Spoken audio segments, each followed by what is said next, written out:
Specially বিদ্যুৎ বা তেলের এখন যে সংকটটা তৈরি হয়েছে নতুন কইরা, এটা কিন্তু ধীরে ধীরে আরও বেশি প্রকট হওয়ার সম্ভাবনা আছে বা হবেও। অলরেডি আপনারা তার লক্ষণ দেখতে পাইতেছেন।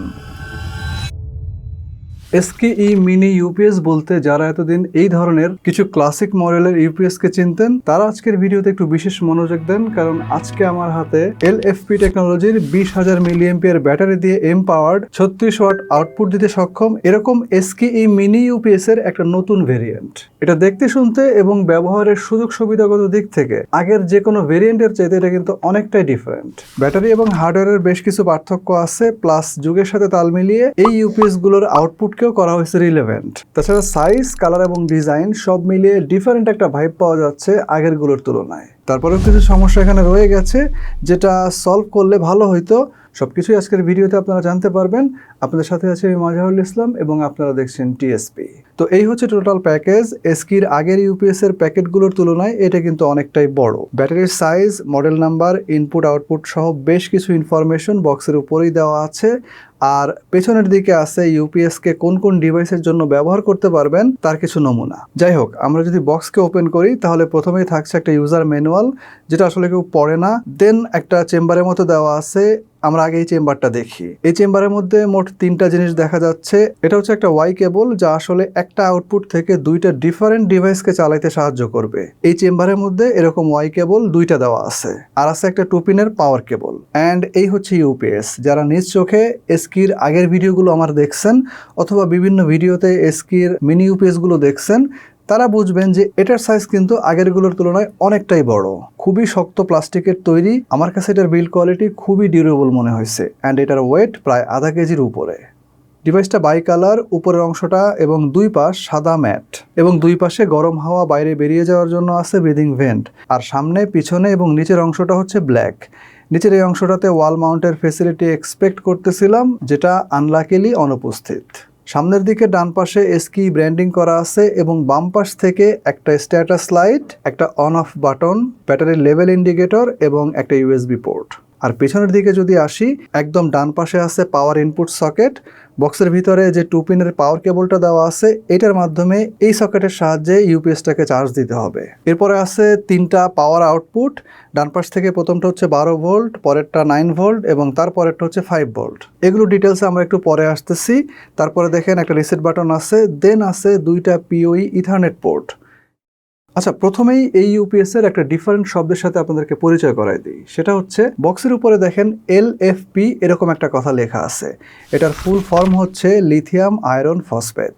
এই জিনিসটাকে আপনি যদি সাইন্টিফিক্যালি লিখতে চান তাহলে আপনাকে এভাবে করে লিখতে হবে।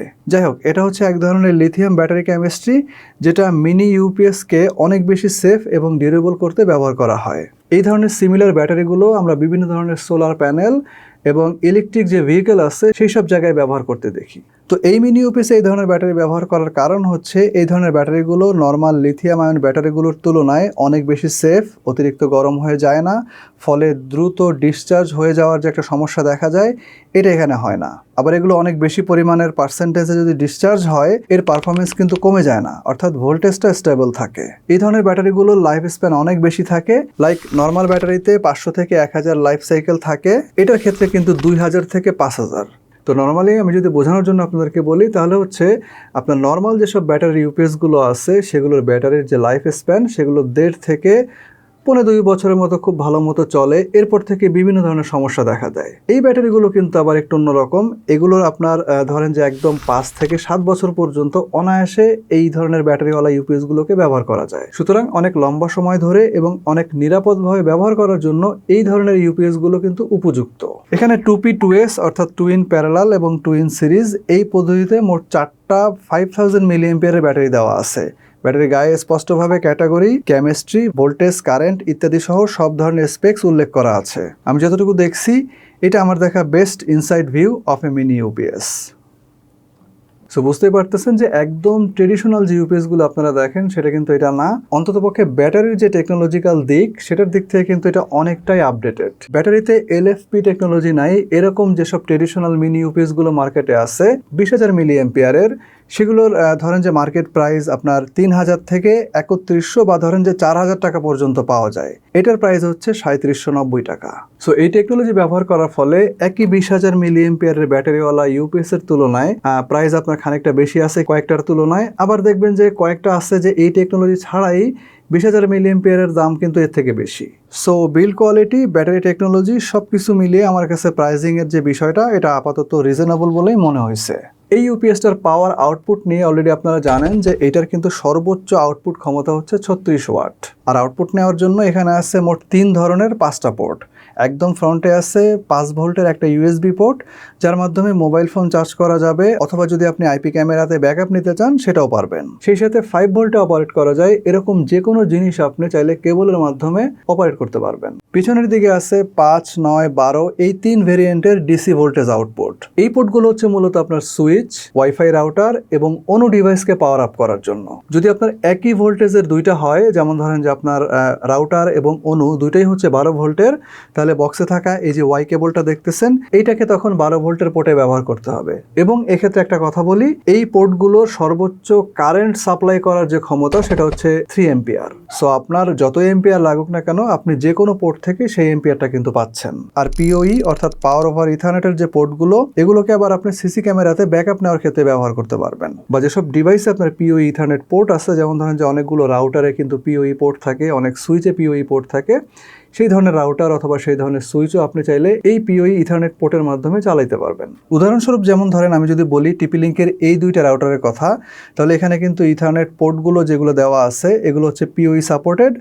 তো এই ধরনের যে রাউটারগুলো আছে এই রাউটারগুলোকে আপনি কিন্তু এই ডিভাইসটার সাহায্যে অপারেট করতে পারবেন। ওকে, এবার যদি বলি যে এই ডিভাইসটাতে কিছু সফিস্টিকেটেড টেকনোলজি ব্যবহার করা হয়েছে, তার মধ্যে অন্যতম হচ্ছে চার্জিং প্রোটেকশন, ওভার কারেন্ট এবং over voltage protection, short circuit protection বা ওভার ড্রেনিং অফ চার্জ। এই প্রোটেকশনগুলোর মাধ্যমে আমরা যে শুধুমাত্র এই ডিভাইসটার আন্ডারে যেসব ডিভাইস চলবে সেগুলোতে এইসব প্রোটেকশন পাবো, বিষয়টা কিন্তু এরকম না। ওই প্রোটেকশনগুলো কিন্তু আপনার এই ডিভাইসটা তার নিজের সুরক্ষার ক্ষেত্রেও ব্যবহার করতে পারবে। এখন এই যে ডিভাইসটা এটা ব্যবহার করার সুযোগ আসলে কোথায়? তো ফার্স্ট অফ অল আপনাদেরকে মাথায় রাখতে হবে যে এখন কিন্তু প্রত্যেকটা আইএসপির কাছে পাওয়ার ব্যাকআপ থাকে, অর্থাৎ ইলেকট্রিসিটি যদি চলে যায় আইএসপি কিন্তু তার যে সার্ভার আছে নিজের পাওয়ার ম্যানেজমেন্টের মাধ্যমেই চালাইতে পারে। সো ইলেকট্রিসিটি চলে গেলেও তার কিন্তু সার্ভার বন্ধ হয় না, ইন্টারনেটটা কিন্তু সচল থাকে। বাট কারেন্ট চলে গেলে আমাদের বাসায় যেটা হয়, আমাদের রাউটার অনু সবকিছু বন্ধ হয়ে যায়। ফলে আইএসপির ওইখানে সবকিছু ঠিকঠাক থাকলেও আমাদের পক্ষে নেট ব্যবহার করা কিন্তু সম্ভব হয় না। সুতরাং কারেন্ট চলে গেলে এই যে আমাদের এন্ডের ডিভাইসগুলো বন্ধ হয়ে যায়, এই বিষয়টা কিন্তু আপনি এই ডিভাইসটার মাধ্যমে সলভ করতে পারবেন। প্লাস আইপি ক্যামেরাতেও কিন্তু আপনি এখান থেকে ব্যাকআপ নিতে পারবেন। এবং একটা বিষয় আমি দেখলাম যে মোবাইলের চার্জিংয়ের ক্ষেত্রে আগের যে কোনো ইউপিএস এর থেকে এটাতে কিন্তু একটু দ্রুত চার্জ হয়। স্পেশালি বিদ্যুৎ বা তেলের এখন যে সংকটটা তৈরি হয়েছে নতুন কইরা, এটা কিন্তু ধীরে ধীরে আরো বেশি প্রকট হওয়ার সম্ভাবনা আছে বা হবেও। অলরেডি আপনারা তার লক্ষণ দেখতে পাইতেছেন। আমাদের গভর্নমেন্ট এই বিষয়টাকে সলভ করার জন্য কর্মঘণ্টা কমিয়ে অফিস বা মার্কেটের টাইম শিডিউলকে রিশিডিউল করে তারপরে হোম স্কুল, হোম অফিস ইত্যাদি ইত্যাদি, মানে সোজা কথা অনেক কিছু করার কিন্তু তারা চেষ্টা করবে বা করতেছে। বাট পারিপার্শ্বিকতার বিবেচনায় তারা আসলে কতটা সফল হবে এই বিষয়ে কিন্তু আমরা 100% নিশ্চিত না। সো আমি মনে করি এই সময়গুলোতে এই ধরনের ডিভাইস যদি আমাদের সংগ্রহে থাকে তাহলে ইলেকট্রিসিটি চলে গেলেও হোম অফিস অথবা অনলাইন ক্লাস কোনোটা কিন্তু আটকায় যাবে না। নিরবিচ্ছিন্ন বিদ্যুৎ কানেকশন না থাকলেও নিরবিচ্ছিন্ন নেট কানেকশন কিন্তু আমরা চাইলেই এই ডিভাইসটার মাধ্যমে বজায় রাখতে পারি। স্পেশালি এরকম ডিভাইসের মাধ্যমে যেগুলো আসলে একটু অ্যাডভান্সড টেকনোলজি ব্যবহার করার মাধ্যমে যার ব্যাকআপ টাইম এবং ডিভাইসের যে লংজিভিটি দুইটাই বৃদ্ধি করা হয়েছে। অন অ্যান অ্যাভারেজ আপনি যদি একটা রাউটার এবং একটা অনু চালান তাহলে রাউটারের মডেল এবং জেনারেশন ভেদে ব্যাকআপের পরিমাণটা 15 থেকে 20 ঘন্টা বা প্রায় একদিনের কাছাকাছি পাওয়া সম্ভব। অবশ্য যদি সঙ্গে একটা আইপি ক্যামেরা থাকে তাহলে ব্যাকআপের পরিমাণটা একটুখানি কমে আসবে। তো এটা হচ্ছে একটানা আপনার ব্যাকআপ দেওয়ার পরিমাণ। এখন কথা হচ্ছে যে এত সময় তো আর মানে ইলেকট্রিসিটি চলে গিয়ে থাকে না। নর্মালি 1 ঘন্টা থাকে অথবা 2 ঘন্টা থাকে, এরপরে দেখা যাচ্ছে চলে আসে। তখন এই ডিভাইসটা কিন্তু আবার নিজেকে পুনরায় চার্জ করে নেওয়ার সুযোগ পাচ্ছে। সো ব্যাকআপ নিয়ে টেনশন করার দরকার নাই।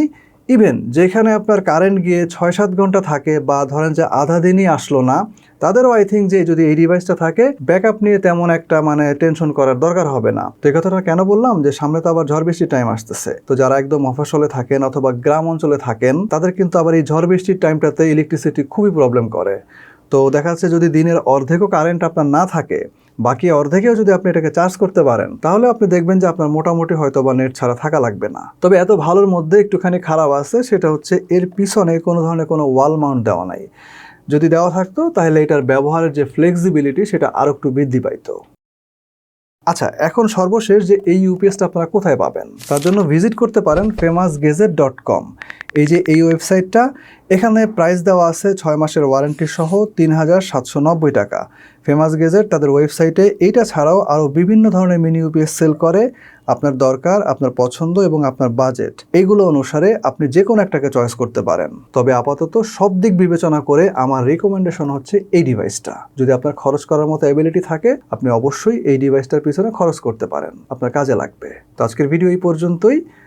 খুব শীঘ্রই আসবো নতুন কোনো রিভিউ নিয়ে, নতুন কোনো ভিডিও নিয়ে। সে পর্যন্ত সবাই ভালো থাকেন এবং সুস্থ থাকেন। আল্লাহ হাফেজ।